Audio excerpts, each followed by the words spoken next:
In 2017, the Browns joined an exclusive club, a club as exclusive as the one that the 2007 Patriots 16-0 season belongs in.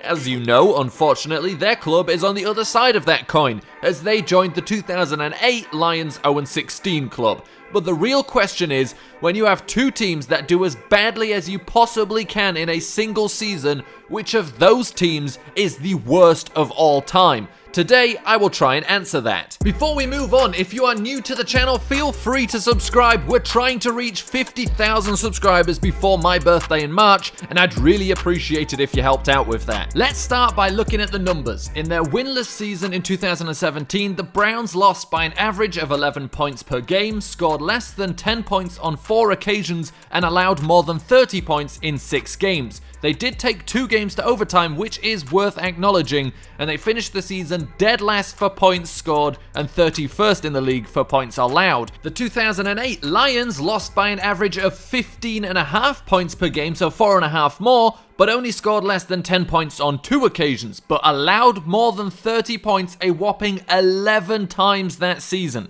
Unsurprisingly, they finished the season worst in points allowed, but a much better 27th in the league in points scored. So let's say both of these teams managed to go 0-16 in the same season. Which team would get the first overall pick, therefore making them the official worst team that season? Well, draft order tiebreakers are pretty simple. The first tiebreaker is the strength of schedule. And I know it sounds like college football, but those are the official NFL draft rules. The Browns' strength of schedule in 2017 was 0.05. Remember, the lower the number, the weaker their opponents were. The Lions' strength of schedule in 2008 was 2.46, a tougher schedule than the Patriots faced that year, coming off their undefeated season in 2007. So if these two teams played in the same season, the Browns would get the first overall pick, and in that way, they were the worst team. Pro Football Reference has something called a simple rating system, which combines score differential and strength of schedule to order teams best to worst that season. According to that,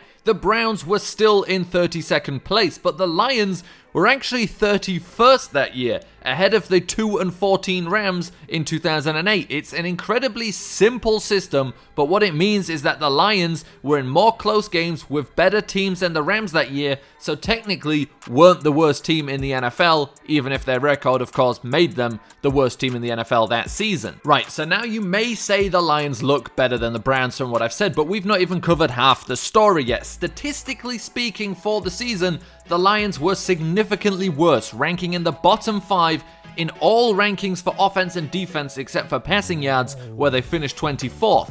The Browns' lowest offensive ranking in yards was 24th, their highest being 18th for rushing yards, but it was defensively where they were much better, ranking top 10 against the run and 14th in total yards allowed. But that's enough of stats. Let's take a look at the people behind the numbers. In 2008, the Lions had no Pro Bowlers named. That's despite Calvin Johnson racking up 1,300 yards and 12 touchdowns with 3 different quarterbacks. But snubs aside, nobody made it in. The Browns had Joe Schobert named to the Pro Bowl that year, and in terms of Pro Bowl talent, so guys who were named either before or after the season, the Browns had 3 on the roster that year, including All-Pro Joe Thomas, who was injured after 7 games. The Lions had 1 future Pro Bowler in Calvin Johnson and 1 former in Dante Culpepper, who managed 5 games that season. Oh, and kicker Jason Hanson, of course. What the Lions did have, however, were 4 former Super Bowl champions on the team, 1 from the Ravens and 3 from the Buccaneers.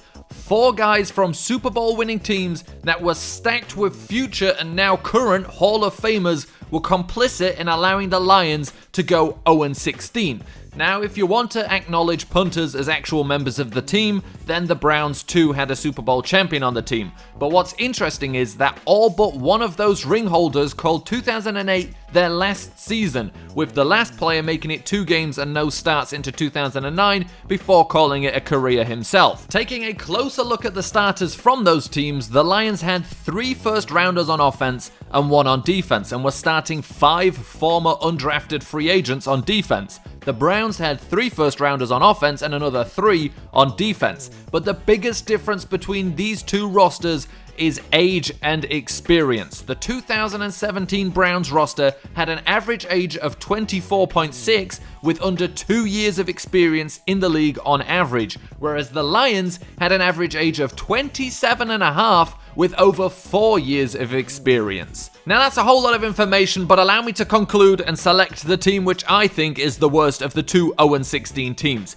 The Lions had a significantly weaker roster, and they also had a tougher strength of schedule, but placed 31st in the simple rating system. Now the average positioning of their points for and against rankings was 30th for the Lions, and still 32nd for the Browns. Now the Browns had more future Pro Bowlers on the roster in 2017. The Lions in 2008 had one player that would go on to become a good player. However, the Browns had young, inexperienced players when the Lions had a whole bunch of veterans. The best player on that Browns team was probably rookie Myles Garrett. The Lions had future Hall of Famer Calvin Johnson. And the Browns lost by less points on average and took it to overtime twice, which is much closer to winning than the Lions ever got in 2008.